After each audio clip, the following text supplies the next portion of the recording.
Mom, I'm back. When I came back crying, she took great care of me and encouraged the princess. The transport ship Meridian docked at Earth Station Alpha with the softest of airlocks connecting. Inside the passenger bay, Captain Sarah Chen sat, in the corner seat, staring out at the familiar blue and white marble that was her home. 3 weeks had passed since the disaster at the Zephyrian Empire's capital world, but the memory still burned fresh in her mind. Sarah's reflection in the window showed a woman who looked much older than her 32 years. Dark circles ringed her brown eyes, and her usually perfect uniform was wrinkled from days of restless sleep.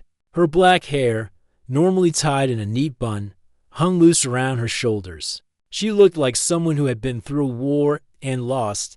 The other passengers gave her space. Word had traveled fast through the galaxy's communication networks. Everyone knew about the human ambassador who had broken down in front of the Galactic Council. The woman who had cried like a child when the alien leaders rejected humanity's request to join their civilization.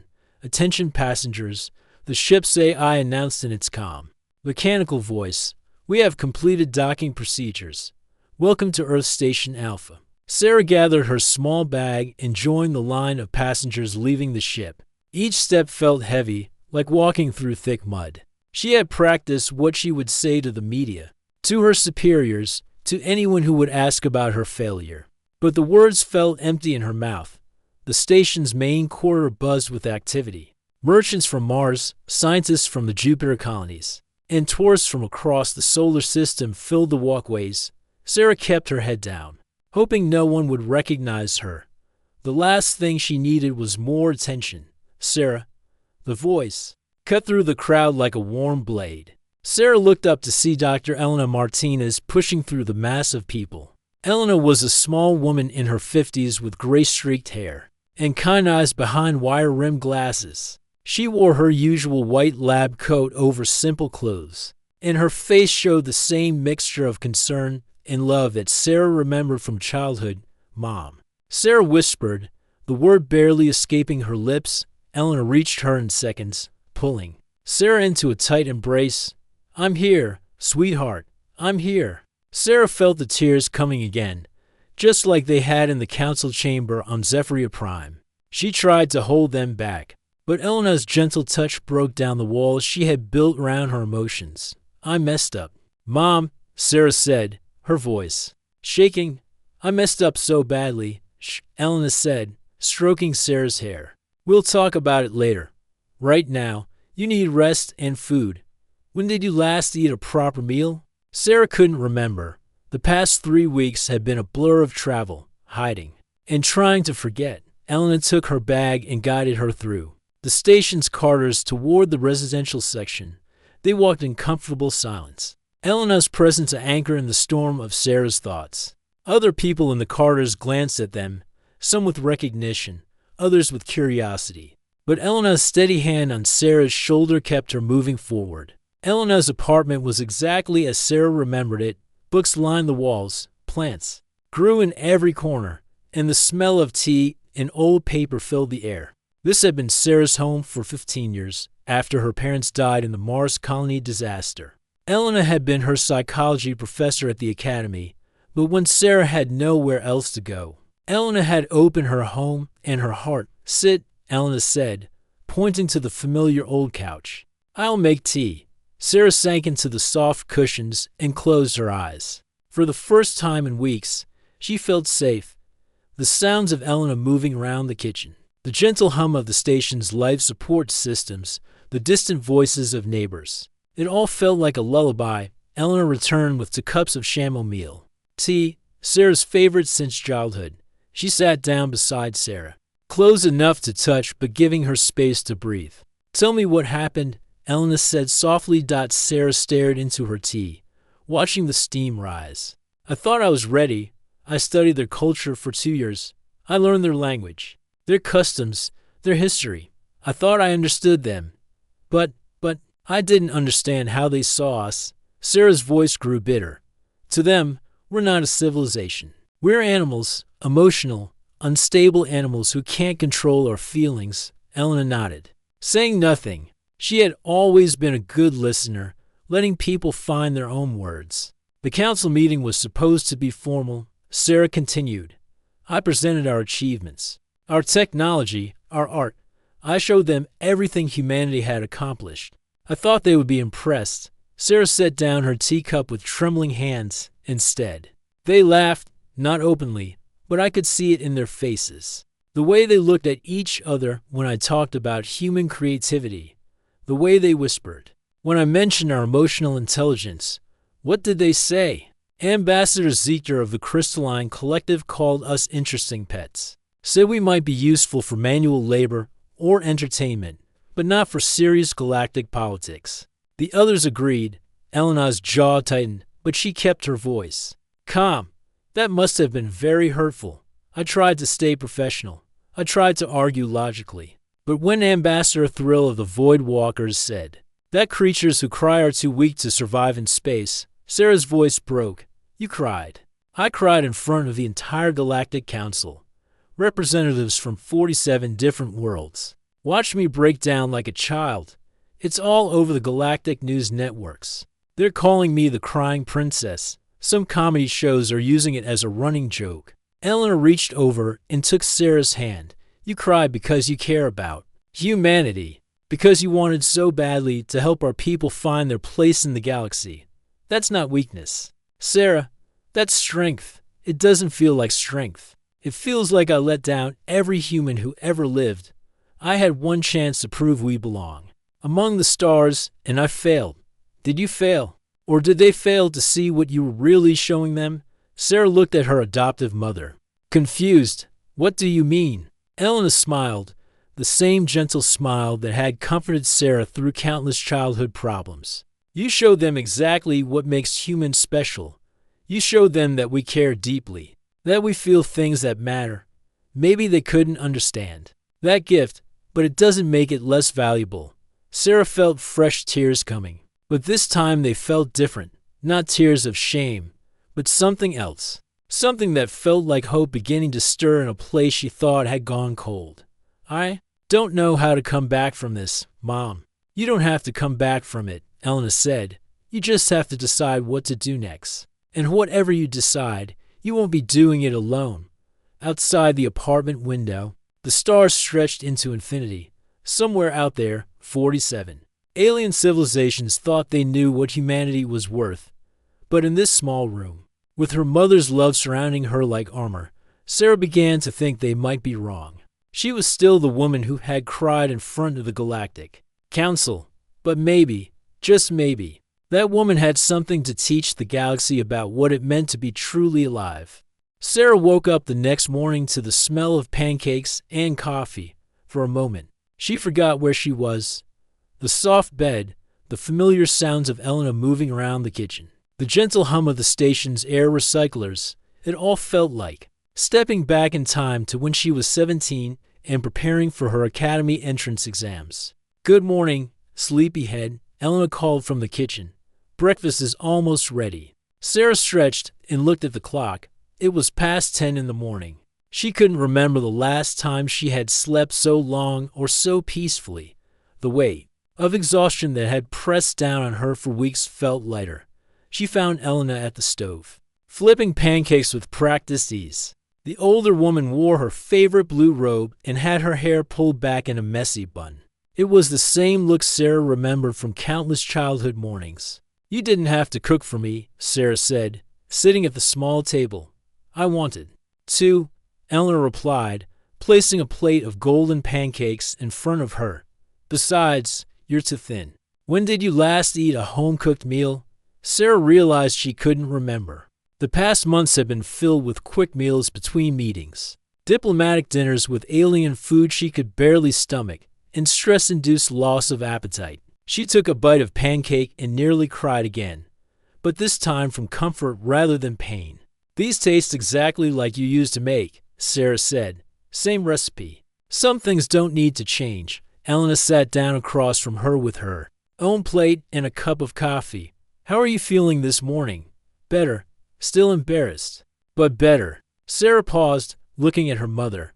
Mom, can I ask you something? Of course. Do you think I'm weak for crying in front of the council? Elena set down her fork and looked directly at Sarah. Sweetheart, I've been studying human psychology for 30 years. I've worked with soldiers who survived battles, scientists who faced impossible problems, and diplomats who negotiated with hostile governments. Do you know what I've learned? Sarah shook her head. The people who feel deeply are the ones who change the world, the ones who cry when they care, who get angry when they see injustice, who feel joy when they help others. They're not weak. They're the strongest people I know. But the aliens don't see it that way. They think emotions make us unstable. Elena leaned forward, her eyes bright with interest. That's exactly what makes this so fascinating. Can I show you something? She got up and went to her desk, returning with a thick folder marked classified.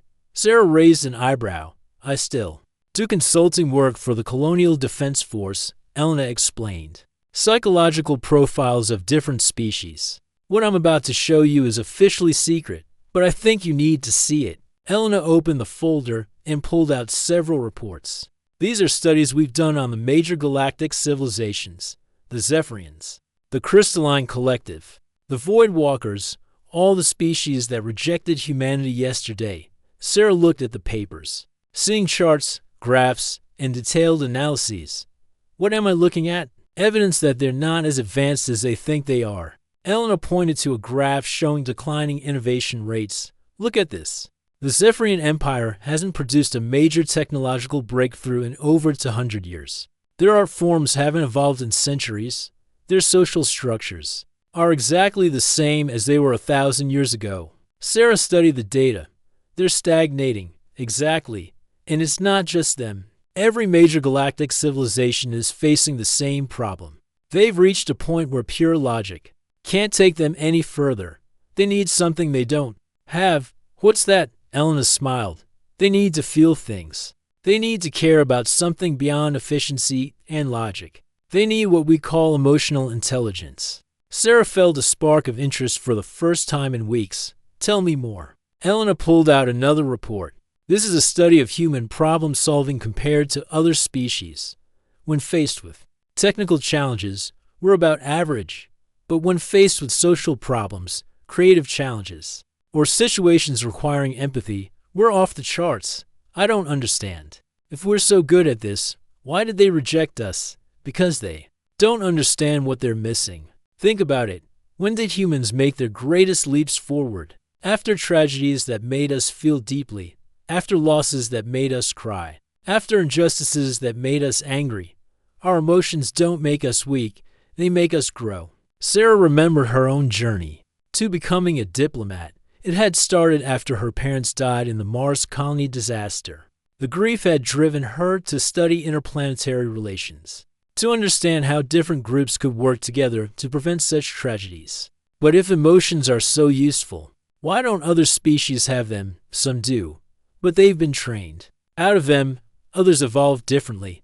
The Zephyrians, for example, eliminated most emotional responses through genetic modification centuries ago. They thought it would make them more efficient. Did it? In the short term, yes. They became incredibly organized, logical, and productive. But they also became unable to adapt to new situations, to create art that moves people, or to solve problems that require thinking outside established patterns. Elena pulled out a final document. This is the most interesting part. Our intelligence networks have picked up reports from across the galaxy. Several worlds are experiencing what they call cultural decay. Their artists are producing the same works over and over. Their scientists are stuck on problems that require creative thinking. Their societies are becoming more rigid and less able to handle change. Sarah felt her mind racing. They need emotional intelligence to solve these problems. Exactly. And guess which species has the most advanced emotional intelligence in the known galaxy? Humans. Humans. Eleanor reached across the table and took Sarah's hand. Sweetheart, when you cried in front of that council, you weren't showing weakness. You were showing them something they've forgotten how to do. You were showing them what it means to care so deeply about something that it moves you to tears. Sarah felt something shifting inside her chest. Not quite hope yet, but something close to it. Do you really think our emotions could be valuable? To them, I think they're already valuable. The question is whether we can help them understand that. Elena squeezed her hand. But first, you need to understand it yourself. You need to stop seeing your tears as a failure and start seeing them as a strength. Sarah looked out the window at the stars beyond. Somewhere out there, 47 civilizations. We're struggling with problems they couldn't solve. Problems that require the very thing they had rejected. The ability to feel deeply enough to find new solutions. What if they never understand? Sarah asked, then we'll find another way to help them. But I have a feeling that once they see what emotional intelligence can really do, they'll be begging us to teach them. Sarah took another bite of pancake, tasting not just the familiar flavor, but something new, possibility. Maybe her tears hadn't been the end of her diplomatic career. Maybe they had been the beginning of something much more important. Mom, yes, thank you for everything, for raising me, for believing in me, for helping me see this differently. Elena smiled. That's what mothers do, sweetheart. We help our children see their own strength, even when they can't see it themselves. Outside the window, the stars seemed a little brighter, and the galaxy a little less hostile. Sarah was still the woman who had cried in front of the Galactic Council. But now she was beginning to understand that maybe, just maybe, that was exactly who the galaxy needed her to be. 3 days later, Sarah was feeling almost human again. She had spent the time reading Elena's research files, sleeping properly for the first time in months, and slowly rebuilding her confidence. The apartment had become a safe haven where she could think without the weight of galactic expectations pressing down on her. That morning, Elena sat at her desk working on something that required unusual concentration. She had been typing quietly for hours, occasionally making encrypted calls that she took in another room. Sarah pretended not to notice, but her curiosity was growing. Mom, is everything okay? Sarah asked during lunch. You seem busy with something important. Elena looked up from her tablet and smiled. Actually, there's something I need to show you. But first, I need to ask you a question. Are you ready to learn the truth about what's really happening in the galaxy? Sarah felt a familiar flutter of excitement in her stomach. It was the same feeling she used to get before Elena revealed a surprise or taught her something that would change how she saw the world. I'm ready, Sarah said. Elena stood up and walked to a wall panel that Sarah had never paid attention to before. She pressed her palm against it, and the panel slid open to reveal a hidden room filled with communication equipment, computers, and star charts. Welcome to the real reason I live on this station, Elena said. Sarah followed her mother into the hidden room, her eyes wide with amazement. The space was small but packed with advanced technology. Multiple screens showed data streams from across the galaxy, and a large holographic display projected a three-dimensional map of known space. What is this place? Sarah asked. This is a communication hub for the Empathy Network, Elena explained. We're a group of humans who have been working secretly throughout the galaxy for the past 15 years. Our mission is to study alien psychology and find ways to help them solve problems they can't handle alone. Sarah stared at the equipment. You're spies, not spies. Helpers. We don't steal secrets or gather military intelligence. We study how different species think and feel. Then we try to find ways to help them when they get stuck. Elena activated one of the screens, and faces began appearing, humans from different colonies and stations across the galaxy. Sarah recognized some of them as researchers, diplomats, and teachers she had met during her career. Dr. Martinez, said a woman with short red hair. Is she ready to meet us, Sarah? I'd like you to meet Dr. Riley from the Titan Research Station. She's been working with the Aquatic Collective for 3 years. Sarah waved nervously at the screen. Hello. We've all been following your story. Dr. Riley said kindly. What happened to you at the Galactic Council wasn't a failure. It was exactly what we've been waiting for. I don't understand. Another face appeared on screen, a man with gray hair and kind eyes. I'm Professor Chang from the Europa colony. Let me explain. For years, we've been trying to help alien civilizations with their problems, but we've had to work in secret. If they knew we were trying to help them, they would reject us automatically. Why? Sarah asked. Because they see us as inferior, Elena said. They think we're too emotional to understand complex problems. So we've been working behind the scenes. Through intermediaries and disguised assistants, Dr. Riley nodded. I've been helping the aquatic collective solve their reproduction crisis. Their population has been declining for centuries because they approach mating as a purely logical process. But they don't realize that attraction and bonding require emotional connection. I've been working with the silicon-based entities on their creativity problem. Professor Chang added, they can build incredible machines, but they can't innovate because innovation requires the ability to imagine things that don't exist. Yet, that requires hope, curiosity, and a willingness to fail, all emotional responses. Sarah felt her mind spinning.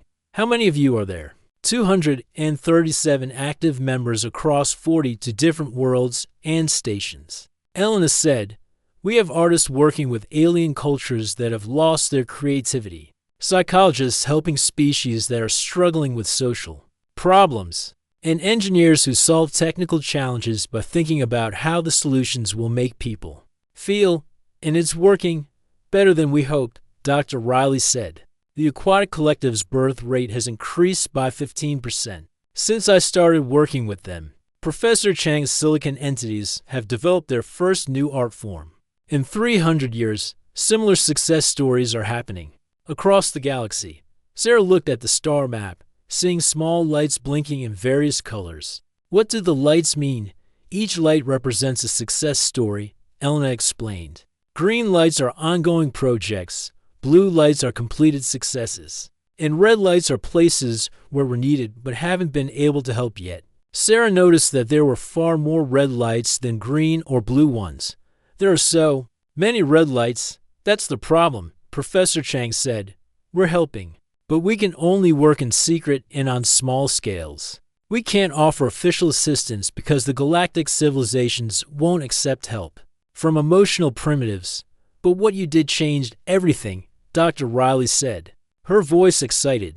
When you cried in front of the Galactic Council, you showed them something they've never seen before, pure, honest emotion in response to injustice. It confused them, but it also intrigued them. Elena pulled up another screen showing galactic news feeds. Look at this, since your incident. There have been over 3,000 news articles, opinion pieces, and analysis reports about human emotions for the first time in galactic history. Major civilizations are actively discussing whether emotions might be valuable. Sarah read some of the headlines. The Crying Princess. A new form of intelligence. What can we learn from human emotional responses? Are we missing something important? Some of the responses are still mocking, Elena said, but others are genuinely curious. And curiosity is the first step toward understanding. What does this mean for the network? Sarah asked. It means we might finally be able to work openly, Professor Chang said. But only if we can prove that human emotional intelligence is valuable, not just interesting. How do we prove that? Elena smiled. We think you already know the answer to that. You've been trained as a diplomat, you understand alien cultures, and you've experienced firsthand what happens when emotions are seen as weakness instead of strength. Sarah felt a familiar stirring in her chest. The same feeling she had gotten when she first decided to become a diplomat. You want me to go back out there, not to apologize for crying, Dr. Riley said, to show them what crying really means, to demonstrate that emotional intelligence can solve problems that pure logic cannot. But how? They've already rejected humanity. They rejected humanity based on their old understanding of what emotions are, Elena said. But they don't understand what emotions can do. They've never seen emotional intelligence in action. Sarah looked at the star map again, focusing on the red lights. All the places where beings were struggling with problems that human emotional intelligence could solve. You want me to help them. All of them. We want you to be yourself. Elena said, the same woman who cried because she cared so deeply about humanity's future. The same woman who feels things so intensely that she can understand what others are going through. And if I fail again, then you'll have failed while trying to help others. Professor Chang said, that's not really failure at all. Sarah felt tears coming to her eyes again. But this time they felt different. It felt like purpose, like hope, like the beginning of something important. "When do we start?" she asked. Elena's smile was brighter than the stars outside. "We already have." 2 months after joining the Empathy Network, Sarah stood in the communications center of a small trading station in the Outer Rim, preparing for her first official mission. She had spent weeks training with the network, learning new techniques for understanding alien psychology and practicing how to use her emotional responses as tools rather than weaknesses. "Remember," Elena said through the secure communication link, "you're not there to hide your emotions. You're there to show them what emotions can accomplish." Sarah nodded, adjusting the translation device on her collar. Her destination was Kepler 442b, a world where two different species had been fighting for over a century. The tall ones lived in the mountains and valued logic above all else. The deep swimmers lived in the oceans and believed in following ancient traditions. Neither group could understand the other, and their conflict was destroying their shared planet. The Colonial Defense Force tried to mediate this conflict 12 times. Dr. Riley said through another screen, "Every attempt failed because both sides are too stubborn to compromise." But Professor Chang's research suggests that the real problem isn't stubbornness, it's fear. "Fear of what?" Sarah asked. "Fear of being forgotten. Fear of losing their identity. Fear of change." Elena's voice was gentle but confident. "These are emotional problems, not logical ones. That's why traditional diplomacy hasn't worked." Sarah's transport ship arrived at Kepler 442b just as the local sun was setting. The planet was beautiful, with towering mountains that seemed to touch the sky and vast oceans that sparkled in the dying light. But she could see the scars of conflict everywhere: burned forests, damaged cities, and an atmosphere heavy with tension. The meeting was held in a neutral zone between the mountain cities and the ocean settlements. Representatives from both species sat on opposite sides of a long table, with Sarah at the head. The tall ones were exactly as their names suggested, nearly 3 meters high with thin, angular faces and silver skin. The deep swimmers were shorter but broader, with blue-green skin and large eyes adapted for underwater life. "We have agreed to this meeting only because the Galactic Council requested it," said Commander Zenth of the Tall Ones. His voice was cold and formal.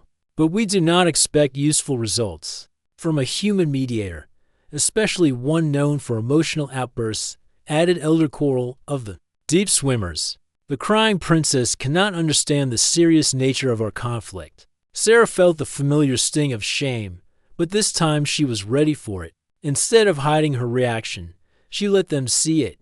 She let her face show the hurt their words caused, and she let her voice carry the weight of her feelings. "You're right," she said quietly. "I am the crying princess. I cried when I saw my people rejected because of who we are. I cried because I cared so deeply about finding a place for humanity in the galaxy that it physically hurt when we were turned away." The representatives shifted uncomfortably. They had expected her to defend herself or deny their accusations, not embrace them. "But let me ask you something," Sarah continued. "When did you last cry for your people? When did you last feel so strongly about their future that it moved you to tears?" Commander Zink's expression hardened. "Emotions are inefficient. They cloud judgment and prevent clear thinking." "Do they?" Sarah stood up and walked to the room's large window, which showed the devastated landscape outside. "Your people have been fighting for 103 years. You've tried every logical solution, every military strategy, every negotiation technique. Has your clear thinking solved the problem?" Elder Coral spoke up. "The solution is simple. The tall ones must accept that the deep swimmers were here first. Our traditions, your traditions are not the problem," Sarah interrupted gently. "And neither is their logic. The problem is that neither of you has asked the question that matters most." "Which is?" Commander Zenth asked. Sarah turned back to face them. "What are you really afraid of losing?" The room fell silent. Sarah could see confusion in their faces, as if the question didn't make sense to them. "I've read your histories," Sarah continued. "Both species. The tall ones developed their logical approach. After a great plague killed half their population 3 centuries ago, they decided that emotions were dangerous because grief and fear had paralyzed their leaders. During the crisis, Commander Zeng's silver skin seemed to pale slightly. The deep swimmers strengthened their traditions after their original homeworld was destroyed by a solar flare 400 years ago. They decided that change was dangerous because adapting to new circumstances had been so painful. Elder Coral's large eyes blinked slowly, a sign of distress in her species. "You're not fighting about territory or resources," Sarah said. "You're fighting because you're both terrified of experiencing loss again." The tall ones think that if they control everything logically, they can prevent another catastrophe. The deep swimmers think that if they hold onto their traditions tightly enough, they can prevent another upheaval. That is not. Commander Zeng started to speak, then stopped.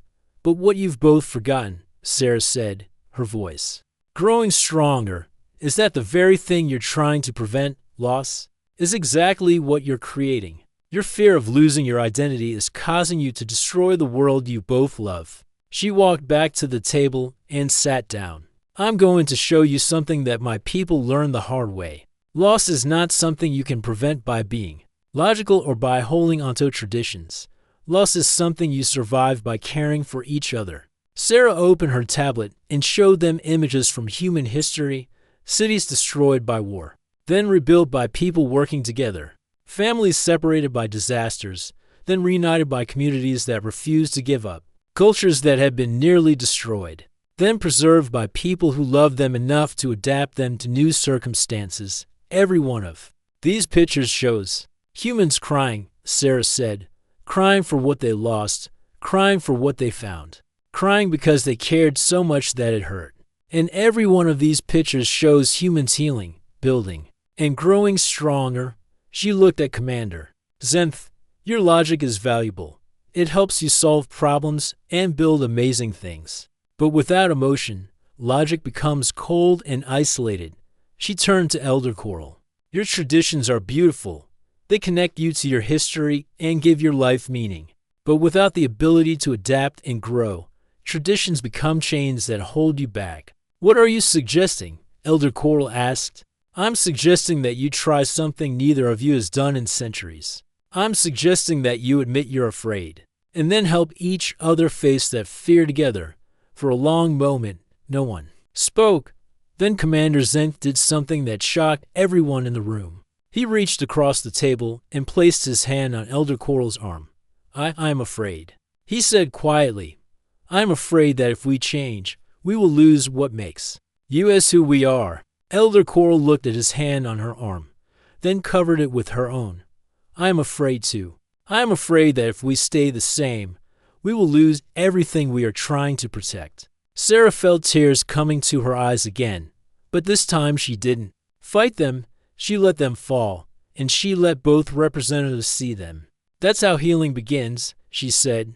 "Not with logic alone, and not with tradition alone. It begins with admitting that you care so much it hurts, and then deciding to care together." 3 days later, the tall ones and deep swimmers signed their first cooperative agreement in over a century. The news spread quickly through the galaxy, and suddenly everyone was talking about the human diplomat who had solved an impossible problem, not by hiding her emotions, but by helping others find theirs. Sarah smiled as she read the reports. She was still the crying princess, but now she was beginning to understand that maybe the galaxy needed a princess who wasn't afraid to cry. 6 months after the peace agreement on Kepler 4 to be, Sarah stood once again before the Galactic Council. But this time, everything was different. The Great Hall buzzed with an energy she had never felt before. Representatives from dozens of worlds filled the chamber, but they weren't the same cold, logical beings who had dismissed her tears. Many of them looked curious, some appeared nervous, and a few even seemed excited. Sarah was no longer alone at the speaker's platform. Behind her sat representatives from 12 different worlds, aliens, who had worked with the Empathy Network over the past months. Each one had a story of problems solved through human emotional intelligence. Honored members of the council, Sarah began, her voice clear and confident. 6 months ago, I stood in this chamber and cried. You called me weak. You called humans emotional primitives unfit for galactic civilization. Today, I'm here to show you what those tears really meant. Ambassador Zeekter of the Crystalline Collective shifted in his seat. He looked uncomfortable, as if he would rather be anywhere else. But first, Sarah continued, I want to thank you for rejecting humanity. Your rejection forced us to find another way to prove our worth, and in doing so, we discovered something amazing. The galaxy needs us more than we ever imagined. She gestured to the alien representatives behind her. I'd like to introduce you to some friends. Each of them represents a world that has benefited from human emotional intelligence. Each of them has experienced firsthand what happens when logic and emotion work together. The first to speak was Commander Zenth from Kepler 442b. His tall, silver form stood gracefully as he approached the platform. Honored Council, 6 months ago my people were locked in a war that had lasted over a century. Every logical solution had failed. Every military strategy had been tried. We were destroying our world and ourselves. His voice, usually cold and mechanical, carried something new, warmth. Then the crying princess came to us. She didn't bring new weapons or battle plans. She brought something we had forgotten how to recognize, the ability to understand fear and help. U.S. face it together. Today, the tall ones and deep swimmers work as partners to heal our world. Next came Elder Coral, her blue-green skin shimmering under the chamber's lights. My people had been trapped by our own traditions for centuries. We were so afraid of change that we were slowly dying. The human Sarah Chen helped us understand that preserving our culture didn't mean refusing to grow. She taught us that love for our traditions could coexist with the courage to adapt, one by one. Other representatives shared their stories. The Aquatic Collective spoke of how Dr. Riley's understanding of emotional bonding had saved their species from extinction. The Silicon entities demonstrated art forms they had created with Professor Chang's help, the first new artistic expression in their civilization for 300 years. Sarah watched the council members' faces as they listened. She could see confusion, surprise, and something else, the first stirrings of understanding. These are remarkable stories, said Ambassador Thrill of the Void Walkers, the same being who had called humans too weak to survive in space. But how do we know these successes were due to emotion, rather than simply different logical approaches? Sarah smiled. She had been waiting for this question. Would you like me to show you? The council chamber fell silent. Sarah walked to the center of the floor and looked up at the assembled representatives. Ambassador Thrill, may I ask you a personal question? The Void Walker representative hesitated, then nodded. Your species has been trying to solve your population crisis for 50 years. Your birth rates continue to decline despite all logical attempts to reverse the trend. What have you tried? Genetic optimization, resource allocation improvements, efficiency protocols. Have you tried asking your people what they're afraid of? Ambassador Thrill paused. Fear is not relevant to reproduction rates, isn't it? Sarah's voice was gentle but persistent. Dr. Martinez, would you please share your research on Void Walker psychology? Elena's image appeared on a large screen, even through the communication link. Her warmth filled the chamber. Honored Council, our studies show that Void Walker reproduction rates began declining shortly after your species eliminated most emotional responses through genetic modification. The problem isn't biological, it's psychological. That is impossible, Ambassador Thrill said. Is it? When did your people last experience joy in creating new life? When did they last feel excited about the future they were bringing children into? When did they last bond emotionally with their partners? The Void Walker representative was quiet for a long moment. These feelings were deemed inefficient, but they weren't inefficient, Sarah said. They were necessary. Hope, joy, love, these aren't obstacles to creating life. They're the reasons life is worth creating. She turned to address the entire council. Every species in this chamber is facing problems that logic alone cannot solve. The Zephyrians haven't innovated in centuries because innovation requires the willingness to fail, to feel disappointment, and to try again anyway. The Crystalline Collective is fragmenting because cooperation requires empathy, the ability to understand what others are feeling. Sarah's voice grew stronger as she spoke. You've all reached the limits of what pure logic can accomplish. You need what we humans have never lost, the ability to feel deeply, to care passionately, and to let those feelings guide us toward solutions that logic alone could never find. But emotions can lead to irrationality, protested another council member. Yes, they can. Sarah agreed. Just like logic can lead to coldness and stagnation. That's why the best solutions come from combining both. Emotion gives us the motivation to solve problems, and logic gives us the tools to solve them effectively. She walked back to the platform where her alien allies waited. These representatives aren't here to ask you to become emotional like humans. They're here to offer you partnership. They want to work with us, to learn from our emotional intelligence while sharing their own strengths with us. Sarah paused, looking around the chamber at faces that were no longer dismissive or cold. 6 months ago, I cried in this chamber because I cared so deeply about humanity's place in the galaxy. Today, I'm crying again, but this time, it's because I can see the possibility of a galaxy where every species contributes their unique gifts to solve problems together. The tears flowed freely down her cheeks, and this time, no one called them weakness. Ambassador Zeekter stood slowly.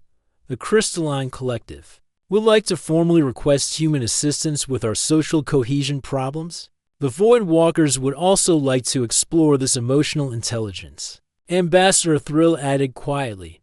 One by one, representatives from across the galaxy stood to make similar requests. Sarah watched through her tears as the very beings who had once mocked her now competed to work with humanity. From her hidden communications center on Earth Station Alpha, Elena watched her daughter with pride and tears of her own. The crying princess had become exactly what the galaxy needed. Not a ruler who commanded through power, but a healer who led through compassion. Sarah looked up at the great dome above the council chamber, where stars twinkled like distant possibilities. Humanity had finally found its place among those stars, not as conquerors or servants, but as the galaxy's emotional guides, helping cold civilizations remember how to feel and frozen hearts remember how to love. The woman who had cried because she cared too much had taught the galaxy that caring too much was exactly what it needed to heal. In the end, the greatest strength wasn't the absence of tears. It was the courage to cry for something that mattered, and then to use those tears to water the seeds of hope.